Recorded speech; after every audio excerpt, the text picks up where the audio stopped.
이 그림 속의 남자는 시지푸스입니다. 고린도의 왕이었던 그는 신들을 속인 것에 대한 형벌로 지하세계로 끌려가서 산 아래에서 저 크고 무거운 둥근 바위를 산 꼭대기로 올려 놓아야만 하는 그런 형벌을 받습니다. 그런데 그 산 꼭대기가 너무 뾰족하니까요, 바위를 올려두면 이내 반대편으로 굴러떨어져 버리는 거예요. 그러면 또 내려가서 그 바위를 다시금 산으로 올려놓아야 돼요. 올려놓으면 굴러떨어지고 올려놓으면 굴려떨어지고, 그 과정을 영원히 반복해야만 하는 것이 바로 시지푸스에게 주어진 형벌이었습니다. 프랑스 철학자 알베르 까뮈는 바로 이 시지푸스의 신화를 이용해서 인간의 실존을 이야기합니다. 매일 아침 눈 떠서 출근해서 일하고 저녁이면 퇴근해서 잠들고, 또 다음날 아침이면 눈 뜨고 일어나서 출근해서 일하고 퇴근해서 잠들고, 그렇게 매일매일 반복하는 그 일상이 마치 시지푸스의 형벌과도 같은데, 결국에는 그것이 인간의 실존이라는 겁니다. 어차피 굴러 떨어질 돌이라면은 그 무거운 돌을 그렇게 고생스럽게 산 위로 올리는 것이 도대체 무슨 의미가 있을까요? 그런데도 멈추지를 못하고 그 일을 계속 반복해야 한다면은 정말 산다라는 것, 그 인생 자체가 허무하고 형벌처럼 느껴질 겁니다. 그런데 정말 삶이라는 것이요, 인생이라는 것이 헛되기만 하고 형벌과 같은 것입니까? 오늘 함께 읽은 이 본문 전도서 1장에서도 솔로몬 왕이 같은 말을 하는 것처럼 그렇게 느껴집니다. 2절 3절 말씀을 다시 보시면, 전도자가 이르되 헛되고 헛되며 헛되고 헛되니 모든 것이 헛되도다. 해 아래서 수고하는 모든 수고가 사람에게 무엇이 유익한가? 아무 유익이 없다는 겁니다. 그래서 모든 것이 헛되다는 겁니다. 지혜를 가지고 세상의 이치를, 그 인생의 이치를 살펴보았는데 결론이 뭐냐? 헛되다는 겁니다. 일단은 인간이 아무리 아둥바둥 발버둥 치며 세상을 바꾸는 듯이 보여도요, 세상은요, 자연의 질서는 언제나 그랬듯, 어제 그러했듯 오늘도 내일도 그대로 돌아갈 겁니다. 3절에서 7절 말씀입니다. 해 아래서 수고하는 모든 수고가 사람에게 무엇이 유익한가? 한 세대는 가고 한 세대는 오되 땅은 영원히 있도다. 해는 뜨고 해는 지되 그 떴던 곳으로 빨리 돌아가고, 바람은 남으로 불다가 북으로 돌아가며 이리저리 돌며 저리 돌아 바람은 그 불던 곳으로 돌아가고, 모든 강물은 다 바다로 흐르되 바다를 채우지 못하며 강물은 어느 곳으로 흐르든지 그리로 연하여 흐르느니라. 예시의 한 구절 가운데서도 생년만불백 상회천새우라는 그런 구절이 있지 않습니까? 100년도 살지 못하는 그 인생이 어찌 1000년을 두고 근심하며 살아가는가, 그런 구절인데, 인간이 아무리 근심하고 수고해봐야, 특히 나라는 존재가 아무리 잘나고 특출나 봐야 세상은 흘러가는 그대로 바뀌지 않을 거라는 거랍니다. 그러니 인생 무상 산다는 것이 참 덧없는 것으로 그렇게 느껴지기도 합니다. 특히 8절을 보십시오. 8절 말씀해 보시면, 모든 만물이 피곤하다는 것을 사람이 말로 다 말할 수는 없나니 눈은 보아도 족함이 없고 귀는 들어도 가득 차지 아니하도다. 무슨 뜻입니까? 사는 것이 피곤하다, 그리 말합니다. 그런데 왜 삶이 피곤합니까? 욕심 때문입니다. 불교에서만 그런 진리를 말하는 것이 아닙니다. 눈은 보아도 족함이 없고 귀는 들어도 가득 차지 않는다, 이 말은 눈과 귀를 만족시키기 위해서 열심히 보고 열심히 듣고 하지만은, 아무리 보고 듣고 애써도 결국에는 그것들을 만족시키지 못한다, 그런 말씀이죠. 왜요? 욕심에는 끝이 없으니까요. 아무리 큰 부자라도 조금만 더, 그게 사람이니까요. 그러니 욕심에 이끌리는 삶은 늘 피곤하고 헛될 뿐입니다. 그리고 읽지는 않았지만 18절 말씀에도 보시면 뭐라 그럽니까? 지혜가 많으면 번뇌도 많으니 지식을 더하는 자는 근심을 더하느니라. 솔로몬이 누굽니까? 그 이전에도 없었고 그 이후에도 없을 만큼 가장 탁월한 지혜자로 꼽힙니다. 그런데 그 탁월한 지혜로 세상의 모든 이치를 살펴보았더니 그 지혜의 경험과 결론이 뭐냐? 지혜와 지식이 더할수록 근심과 번뇌가 더할 뿐이다. 그러니 지혜도 지식도 결국에는 헛될 뿐이다, 그런 말이죠.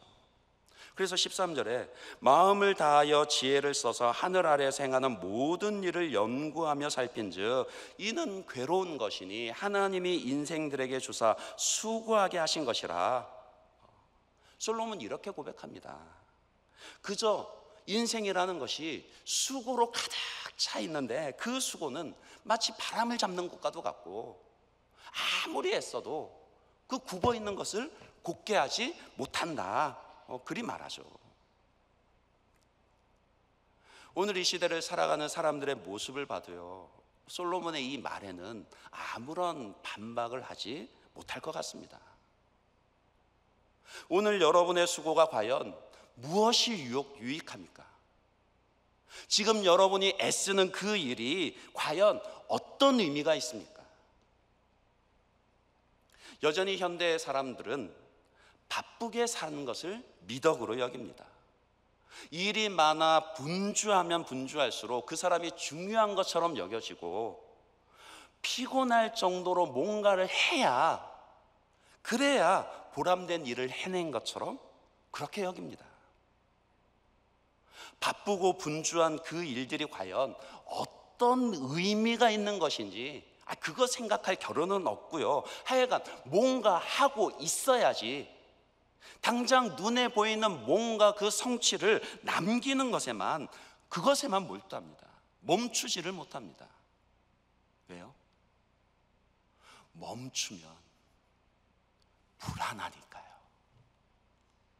다른 사람들은 다 바쁘게 뭔가를 하고 있는데 자기만 멈추면 자기만 도태되는 것 같고 자기는 실패할 것 같아서 불안해서 멈추지를 못합니다. 특히나 새로운 지식이 등장할 때마다 그 변화를 쫓아가는 것 때문에 시대는 바뀌는데 내가 그 변화를 쫓아가지 못할까 더 멈추지를 못합니다. 요새는 식당에 가서 주문을 하려고 해도요, 저보고 자꾸 다시 입구로 가래요. 주문을 안 받아줍니다.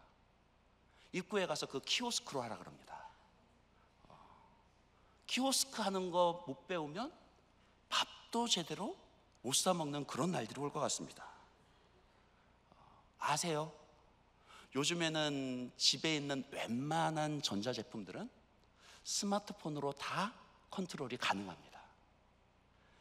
저희 집 에어컨 스탠드가 거실에 있는데 주로 열이 많은 그 막내가 거실에서 자거든요. 뭐 삼남매가 같이 잘 때도 있는데, 하여간 제가 자기 전에 딱 적정 온도로 맞춰놓고 방에 들어가면 딱 눈치만 보고 있다가 저 들어가면 온도를 딱 낮추면서 엄청 세게 틀어놓거든요. 그런데 아무리 그러면 뭘 합니까? 제가 비록 방에 있어도 저는 제 폰으로 에어컨을 다시 올릴 수 있거든요. 분명 시대를 둘러보면 새로운 발명, 새로운 변화로 가득하고, 그래서 사람들은 여전히 더 바쁘게 그렇게 움직이며 살아가는 것 같습니다. 그런데 바쁜 것 그 이상으로 사람들은 이전 세대보다도 오히려 더 불안해하고 그 마음속에는 두려움과 세상을 향한 분노로만 가득 차 있는 것 같습니다. 왜 그럴까요? 오늘 말씀에 비추어서 생각을 해보면 그 이유는요, 그 분주함이 의미 없는 분주함이기 때문입니다. 당장 눈앞에 보이는 욕심을 쫓는 목표는 있지만 정말 인생의 근본 방향을 설정해 줄 수 있는 그런 목적은 없기 때문입니다. 목적 없는 분주함으로만 가득 찬 인생요, 그런 인생은 늘 세상의 변화를 쫓아가기에만 급급하고요, 정말 많이 애쓰고 수고하고 때로는 힘에 지나도록 버거운데, 그래도 늘 확신이 없고 늘 흔들리고 불안하고 두렵기만 합니다. 아무리 애를 써도 안 되니 결국에는 마음에 분노만 남습니다. 세상이 뭐 이래, 사는 게 뭐 이래. 나중에는 아예 모든 것을 포기해버립니다. 그렇기에 오늘 전도자의 말씀을 들어야 합니다. 특히 이 시대를 살아가는 분주한 인생들은 반드시 이 말씀을 듣고 그 바쁨과 분주함을 잠시 멈추어야 합니다. 바쁘게만 사는 것이 다가 아닙니다. 열심히 살아야 하지만 그게 전부는 아닙니다. 의미와 목적을 찾아야 하는 것이죠. 지금 내가 버겁게 살아가는 그 내 삶의 가치와 의미와 목적을 스스로 깨달아서 알고 붙잡고 있어야 합니다. 오늘부터 전도서 강의를 시작하면서 전도서 1장을 시작했지만은 그 결론을 좀 미리 엿보겠습니다. 12장 1절 2절입니다. 너는 청년에 대해 너의 창조주를 기억하라. 곧 공고한 날이 이르기 전에 나는 아무 낙이 없다고 할 해들이 가깝기 전에, 해와 빛과 달과 별들이 어둡기 전에, 비 뒤에 구름이 다시 일어나기 전에 그리하라. 하나님은 말씀하십니다. 공고한 날이요, 그러니까 아무런 낙이 없다, 살 맛이 없다, 살아갈 힘이 없다, 인생 뭐 있나, 그렇게 말할 날들이 이르게 될 것이라 그리 말씀을 하세요. 지금처럼 그렇게 분주함에 빠져서 의미 없는 나날들만 계속해서 반복하며 살아가면은 반드시 허무하게 될 그 날이 이르게 될 것이라 하나님 그리 말씀을 하십니다. 그렇지 않습니까? 열심히 공부해서 남들 부러워하는 대학 그렇게 입학했는데, 합격했는데 입학식도 하기 전에 신입생 MT 가서 사고를 당합니다. 집도 사고 빚도 갚고 이제는 좀 여유 있게 누리나 싶었는데 덜컥 암이 찾아오고 건강을 잃어버립니다. 힘들게 공부시키고 잘 키워서 자식 결혼시켰는데 그 자식이 이혼을 해요. 그러더라고요.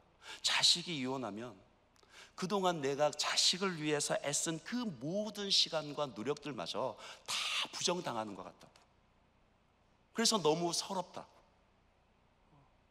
그런 말씀을 하시더라고요. 남편도 퇴직하고 자식들도 결혼하고 잘 살아온 것 같은데 어느 날 문득 나를 위해서 뭐 했나? 갑자기 마음에 서러움과 억울함이 찾아옵니다. 이런 일들 예를 들면 끝도 없죠. 끝도 없습니다. 그 말은 누구나가 이런 일들을 당할 수 있다라는 그런 말입니다. 그렇지 않나요? 오늘을 바쁘게 사는 것만으로는 그날이 오는 것을 피할 수가 없습니다. 그렇기 때문에 헛되고 헛되며 헛되고 헛되니 모든 것이 헛되도다 하는 이 지혜자의 말을 듣고 잠시 그 바쁜 삶을 멈춰야 합니다. 잠시 멈추고 지혜자의 말을, 하나님의 말씀을 들어야 합니다. 그리고 생각해야 합니다. 멈추어 듣고 생각하고 깨달아야 합니다.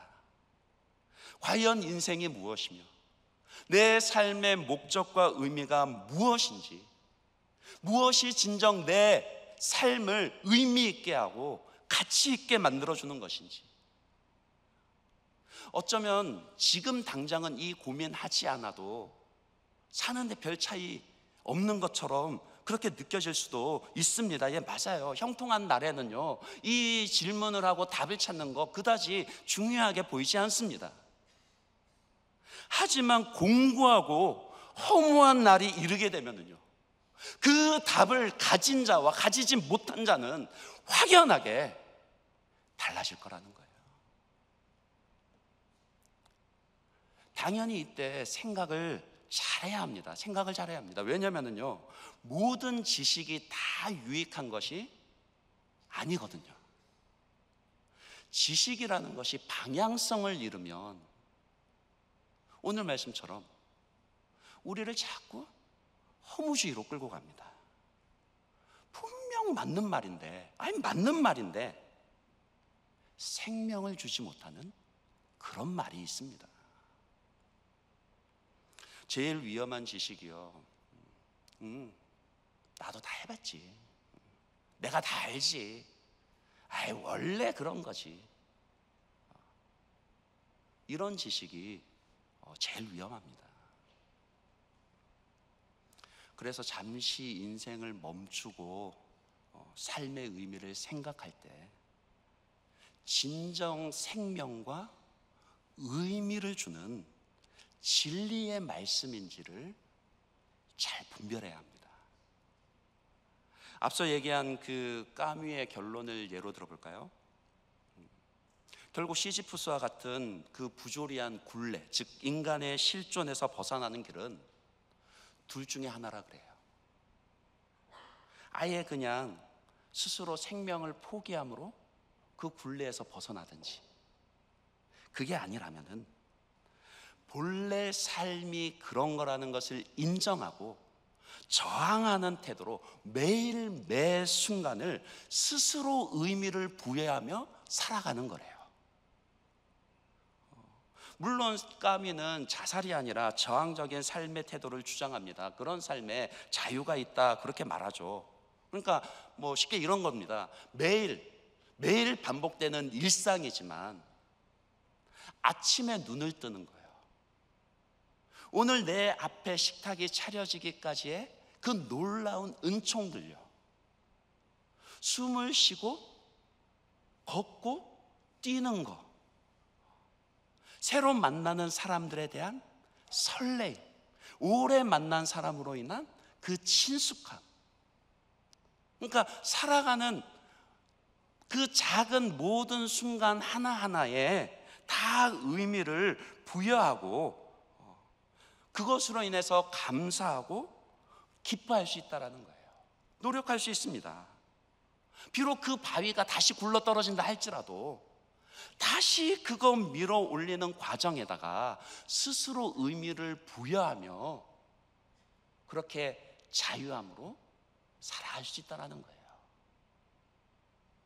얼마나 좋은 말입니까? 그렇지 않나요? 인생을 이런 태도로 살아가야죠. 맞습니다. 그런데 문제가 뭡니까? 자기 삶에 스스로 의미를 부여할 수 있는 것이 인간에게는 불가능하다는 거예요. 내가 내 삶의 모든 순간에 아무리 의미를 부여하고 또 부여한다고 해도요, 허무한 날이 찾아오는 것을 막을 수가 없다는 겁니다. 그렇지 않나요? 스스로 부여하는 의미로는 인생의 질고와 무거운 짐을 감당해내지를 못합니다. 왜요? 고난의 순간, 왜 내게 일이 닥쳤는지 우리는 알지를 못하거든요. 아무리 스스로 의미를 부여하려고 해봐도 도대체 그 의미를 터널과도 같은 깜깜한 지금의 이 시간들의 의미를 찾을 수가 없습니다. 결국에는 분노하거나 좌절할 뿐입니다. 그것이 인간의 지식의 한계요, 철학의 한계입니다. 그런데 까미가 말한 두 가지 방법 외에 또 한 가지 방법이 있습니다. 포기해서 자살을 하거나 아니면 스스로 의미를 부여하는 것 말고 또 다른 한 가지 방법이 있어요. 바로 인간의 실존 넘어 초월하신 하나님을 우리 인생에 대입해 보는 것이죠. 아니, 아예 그 시지푸스의 형벌이라는 그 틀을 깨트려 버리고요, 하나님 앞에서 인생을 이해하는 겁니다. 도우시는 하나님, 우리를 그 실존의 한계에서 구원하시는 그 하나님을 믿음으로 바라보는 겁니다. 다시 말해서요, 우리 인생에 하나님을 대입하는 것이죠. 아니, 하나님 앞에서 내 인생을 해석하고 이해하는 것입니다. 그게 진리니까요. 하나님이 계신 것도 진리고요, 하나님 앞에서만 우리의 인생의 의미를 찾을 수 있는 것, 그것이 진리니까요. 죄로 인해 잃어버린 하나님에 대한 진리를 다시 찾는 겁니다. 12장 1절에서도 너는 너의 청년의 때 너의 창조주를 기억하라, 그리 말씀하시죠. 여기서 청년의 때라는 것은 단지 생물학적으로 젊은 나이만을 의미하는 것은 아닙니다. 이때 청년의 때는 무엇입니까? 자기가 마음 먹은 대로 인생을 살 수 있다, 내가 마음 먹은 대로 내 인생의 의미를, 삶의 의미를 부여할 수 있다, 그렇게 생각하는 시기입니다. 그러니까 너 스스로 인생의 의미를 부여하고 찾을 수 있다라고 생각하는 바로 그때에 너는 너의 창조주를 기억하라, 그런 말씀인 것이죠. 따라서 이 책, 전도서의 교훈은 단지 허무주의를 버리고 긍정적인 사고와 삶의 태도를 가지라, 그런 정도의 교훈을 주는 게 아닙니다. 정말 지혜자가 하고 싶은 말은 뭐냐?